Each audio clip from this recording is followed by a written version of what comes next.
She underwent 67 exorcism sessions over 10 months. The audio recordings still exist. She died weighing 68 pounds, and the two priests who performed the exorcisms were charged with her death. Annelise Michel was a devout 23-year-old Catholic woman from Bavaria, Germany. In 1973, she began experiencing violent seizures and was diagnosed with epilepsy. But as her condition worsened, she became convinced her illness was not medical.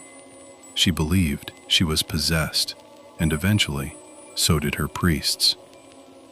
What began as seizures evolved into something doctors couldn't explain. Annelise began hearing voices telling her she was damned. She developed an aversion to religious objects. She stopped eating. She spoke in voices that weren't her own, deep, guttural, and in languages she had never studied. In 1975, two Catholic priests received rare permission from the Bishop of Würzburg to perform exorcisms on Annelise. What followed was 67 sessions conducted over 10 months, all of them recorded on audio tape. Those recordings still exist.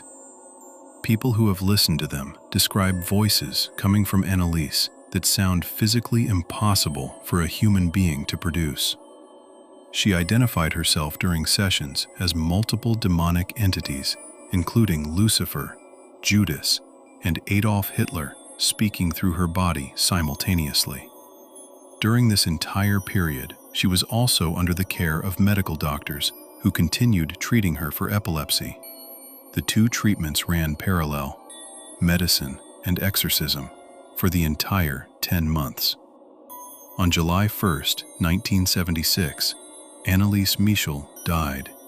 She weighed 68 pounds.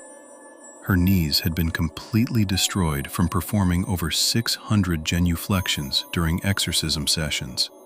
She had stopped eating almost entirely. Her parents and both priests were charged with negligent homicide. They were convicted and sentenced, though the sentences were later suspended. The court ruled that Annelise had died from starvation and dehydration, while those responsible stood by and prayed. The Catholic Church maintains to this day that the exorcisms were legitimate. The audio recordings have never been fully explained by medical science, and Annelise herself, in her final days, said she was happy to suffer for the sins of others, and that she felt the possession lifting just before she died. The tapes exist. The transcripts exist. The court records exist.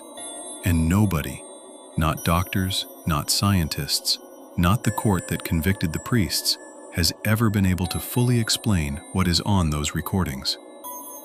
This has been a random tale.